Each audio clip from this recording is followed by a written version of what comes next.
Le fait qu'il fût un collaborateur sur de nombreux projets africains lui donnait l'impression que les règles ne le concernaient pas. Il exigea immédiatement un surclassement.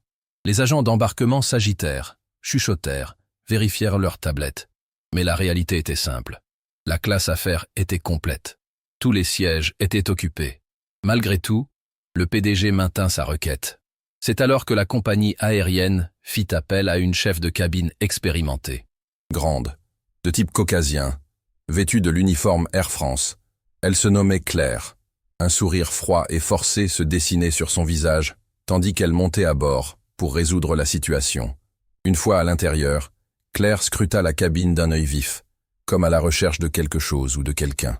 Son regard s'arrêta un instant sur un homme à la peau sombre, assis au siège 2A.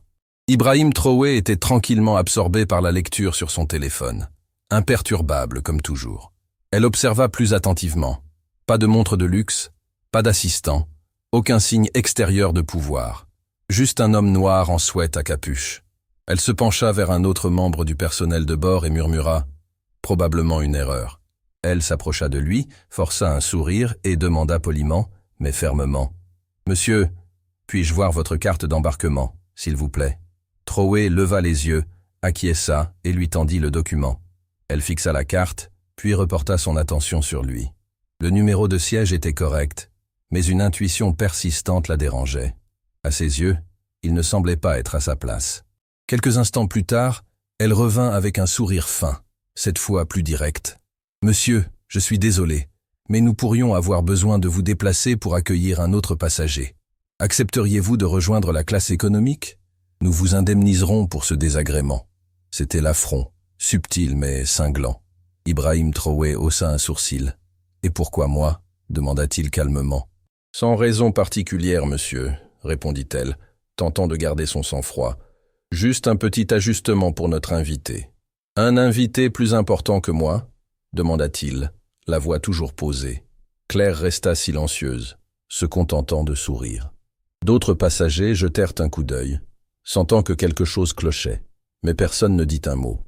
Ibrahim, lui, se contenta de se rasseoir et de déclarer « Non, je reste à ma place. » La tension commençait à monter, mais la tempête n'avait pas encore éclaté. Claire était stupéfaite. Non, un homme comme lui qui lui tient tête. Elle n'y était pas habituée, surtout pas de la part d'un passager africain, et encore moins pendant son service. Elle força à nouveau un sourire, mais sa fierté était blessée. « Monsieur, j'insiste, c'est pour des raisons opérationnelles, » dit-elle d'un ton légèrement plus froid. Mais Traoré ne broncha pas. Il la regarda droit dans les yeux. « Si c'est opérationnel, veuillez m'expliquer pourquoi c'est à moi qu'on le demande, et pas à quelqu'un d'autre. » Claire hésita. Elle n'était pas préparée à ce genre de résistance calme. Autour d'eux, quelques passagers de la classe affaires étaient maintenant attentifs. Un homme baissa son journal, une femme cessa de taper sur son ordinateur portable. Quelque chose ne semblait pas normal. Mais personne ne parla, personne n'osa. Le PDG n'avait toujours pas embarqué, il était retenu à la porte d'embarquement jusqu'à ce qu'un siège soit trouvé. Claire se dirigea rapidement vers le cockpit, murmura quelque chose au commandant de bord, puis revint avec une décision. Elle ne dit pas un mot à Traoré cette fois-ci. Au lieu de cela, elle s'approcha d'un autre homme noir en classe affaires, puis d'un autre. Elle ciblait clairement uniquement les passagers qui ne semblaient pas être à leur place. C'était sa deuxième erreur. Traoré resta silencieux et observa. Son visage était impassible, mais son esprit était vif. Il observait, calculait, écoutait. L'humiliation ne le mettait pas en colère, elle le concentrait. Un jeune homme africain, peut-être à la fin de la vingtaine, sembla confus lorsque Claire pointa maintenant son siège. « Vous, monsieur, nous avons besoin que vous passiez en classe économique. » Le jeune homme demanda « Pourquoi ?» Claire resta silencieuse, se contentant de prendre son billet d'embarquement. C'est alors que Traoré se leva. « Assez », dit-il, sa voix calme mais empreinte d'une autorité indiscutable. « Vous prenez des décisions basées sur la couleur de peau et non sur les billets. Cela s'appelle de la discrimination. » Claire se tourna, visiblement déstabilisée. « Monsieur, je vais devoir vous demander de vous asseoir. Veuillez ne pas faire de scandale. » Traoré la fixa droit dans les yeux pendant un instant. Son souffle se coupa. Il y avait quelque chose dans son regard, stable, intrépide, puissant. Mais elle ignorait toujours qui il était réellement. Pour elle, il n'était qu'un passager de plus, agissant comme un fauteur de troubles. Elle s'éloigna à nouveau, bouillonnant intérieurement. Pour elle, la situation devenait hors de contrôle. « Ces gens » marmonna-t-elle en français, « toujours à faire du bruit. » Le PDG fut finalement amené à bord. Claire l'accueillit avec une politesse exagérée, lui offrant une coupe de champagne. « Nous réglons le problème de placement, monsieur, » dit-elle. Pendant ce temps, Trowey se rassit. Il attacha sa ceinture de sécurité, ses doigts tapotant calmement la coudoir. Il n'avait pas besoin de dire un mot, car bientôt le monde entier saurait ce qui venait de se produire et qui avait été insulté. Le PDG s'installa en classe affaires comme un roi regagnant son trône. Il ne jeta même pas un coup d'œil à Ibrahim Trowey, en passant devant lui. Claire, l'hôtesse de l'air, s'assura qu'il était confortable, ajustant son siège, lui tendant des serviettes chaudes et lui offrant une autre coupe de champagne. Le message était clair. Vous comptez, cet homme ne compte pas. L'avion roula sur la piste et décolla bientôt dans le ciel, laissant derrière lui le sol français, mais emportant avec lui un moment qui allait bientôt ébranler deux nations. À l'intérieur de la cabine, tout semblait normal. Les passagers se détendaient, les panneaux de ceinture de sécurité s'éteignirent. Mais sous la surface, quelque chose de puissant grandissait, une tempête invisible attendant d'éclater. Trowey resta calme. Il ne se plaignit pas. Il n'éleva pas la voix. Il n'appela personne et ne révéla pas son identité. Il resta simplement assis tranquillement, comme un homme regardant un film se dérouler, sachant exactement comment il allait se terminer. Pendant ce temps, Claire évitait de le regarder. Quelque chose dans sa présence la mettait mal à l'aise, mais elle repoussa ce sentiment. En plein vol, elle revint à son siège avec un sourire forcé. « Désirez-vous quelque chose à boire, monsieur ?» Il la regarda brièvement. « De l'eau, c'est bien. » Elle acquiesça rapidement et s'éloigna. Pas d'excuses, pas de courtoisie, pas de respect. Le PDG, en revanche, était traité comme une célébrité. Claire riait à ses blagues, se penchait lorsqu'il parlait et s'enquérait de ses importants projets en Afrique. Il répondit avec arrogance « Le Burkina Faso a de la chance de nous avoir. Nous apportons de l'ordre au chaos. » Claire acquiesça, complètement inconsciente que l'homme même qui l'insultait était assis à seulement 2 rangées de là. Une femme dans la cabine, une infirmière africaine retournant chez elle à Bobo-Dioulasso, remarqua tout. Elle secoua la tête et murmura à sa voisine « C'est notre président. Ils ne savent même pas qui ils sont en train d'humilier. » Les yeux de sa voisine s'écarquillèrent d'incrédulité, mais elle ne dit rien. Le président ne voulait manifestement pas attirer l'attention et personne ne voulait briser le silence. Les heures passèrent, les lumières s'éteignirent, la plupart des passagers dormaient. Mais Ibrahim Traoré resta éveillé, regardant par la fenêtre les nuages. Il n'était pas en colère, il était patient. Et lorsque les roues toucheraient le sol à Ouagadougou, cette patience deviendrait de l'histoire. L'avion entama sa lente descente vers Ouagadougou. Les lumières de la cabine s'allumèrent. Le commandant de bord annonça l'approche en français et en anglais. Les passagers s'étirèrent, attachèrent leurs ceintures de sécurité et se préparèrent à atterrir. Claire se promena dans l'allée avec son bloc-notes, toujours souriante aux passagers.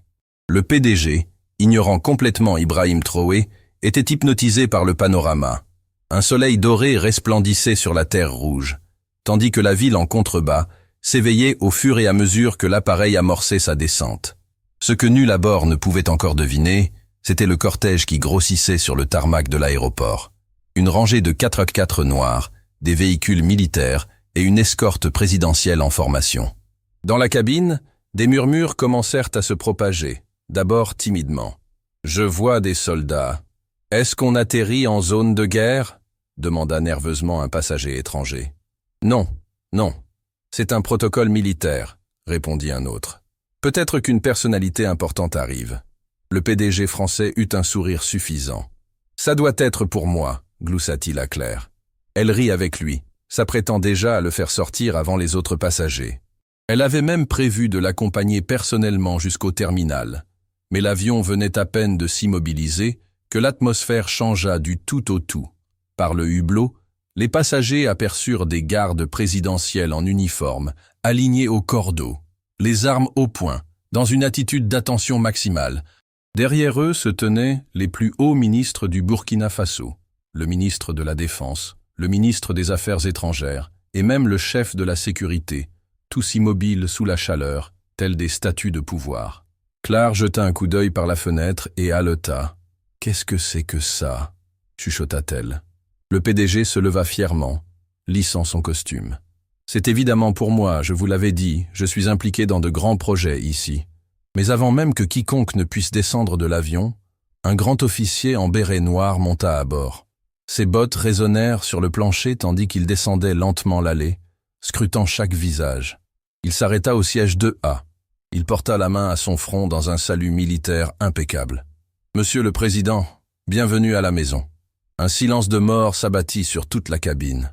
On aurait pu entendre les cœurs s'arrêter de battre. Le visage de Claire se décomposa, ses yeux passant nerveusement de l'officier à l'homme qu'elle avait méprisé pendant tout le vol. Ses mains se mirent à trembler. Ibrahim Traoré se leva lentement, calme, digne, sans prononcer un mot. Le PDG recula d'un pas, la bouche légèrement ouverte. « Président ?» balbutia-t-il. Cet homme, Traoré se tourna et lui adressa un simple signe de tête, sans colère, sans fierté. Juste un homme qui n'avait plus besoin de rien dire. Un autre officier intervint. « Nous avons des instructions, » dit-il froidement en regardant Claire et le PDG. « Vous deux, vous allez nous accompagner immédiatement. »« Attendez, quoi ?» murmura Claire. « Pourquoi moi ?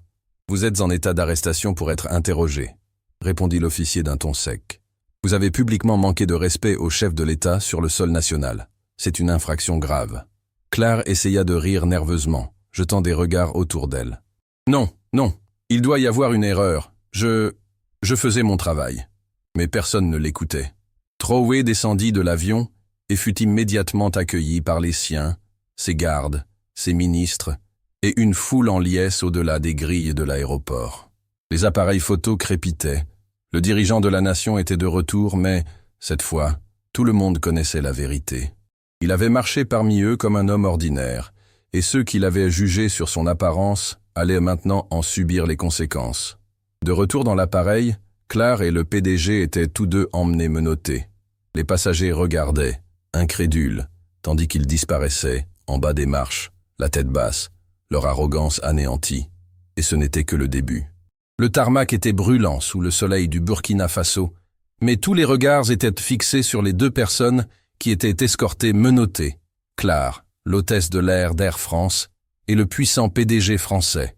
Adieu leur sourire suffisant, adieu l'arrogance. À la place, panique, confusion et incrédulité. Il fut reconduit, escorté dans deux véhicules noirs distincts, entourés d'une garde présidentielle d'élite. Aucun mot ne fut échangé, pas même avec les officiers. Ce silence pesait plus lourd que n'importe quel cri. C'était le silence du pouvoir repris, de la dignité défendue. À l'intérieur du terminal, le président Ibrahim Traoré se tenait devant un petit groupe de journalistes. Il s'exprima avec calme, sans colère apparente, mais ses paroles étaient percutantes et inoubliables. Au Burkina Faso, nous ne jugeons pas la valeur d'un homme à la couleur de sa peau. Nous ne nous inclinons ni devant l'argent, ni devant les vieilles habitudes coloniales. Ici, nous respectons la dignité, l'humanité et notre peuple. C'est ça, la nouvelle Afrique. L'histoire se répandit comme une traînée de poudre. Des vidéos furent divulguées en ligne, des images de l'arrestation, des militaires saluant Traoré, des extraits de journaux montrant le PDG traîné hors de l'avion, l'air d'un enfant pris en flagrant délit. Les réseaux sociaux s'enflammèrent, il faut respecter l'Afrique et Housebroke, I stand with Burkina, devinrent des tendances mondiales. La jeunesse africaine de tout le continent célébrait, applaudissant un moment qu'elle n'oublierait jamais. Au ministère de la Justice, Claire et le PDG furent officiellement inculpés d'insultes publiques et de discrimination envers le chef de l'État, de manque de respect sur le sol burkinabé, d'abus de pouvoir et de tentatives d'intimidation. L'ambassade de France tenta d'intervenir, des coups de téléphone furent passés, des requêtes diplomatiques affluèrent, mais Traoré répondit sans équivoque « Ceci n'est pas une colonie, c'est une nation souveraine. Ils seront jugés comme n'importe qui d'autre. » Parallèlement, Air France s'efforçait de limiter les dégâts. La compagnie aérienne publia un communiqué de presse dans les 24 heures, des excuses maladroites, remplies de jargon d'entreprise et de regrets superficiels. Mais cela ne suffit pas. Les citoyens burkinabés commencèrent à appeler au boycott. D'autres pays africains se joignirent au mouvement.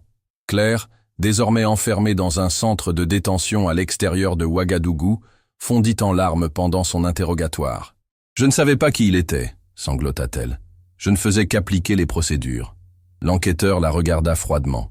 « Vous n'aviez pas besoin de savoir qui il était.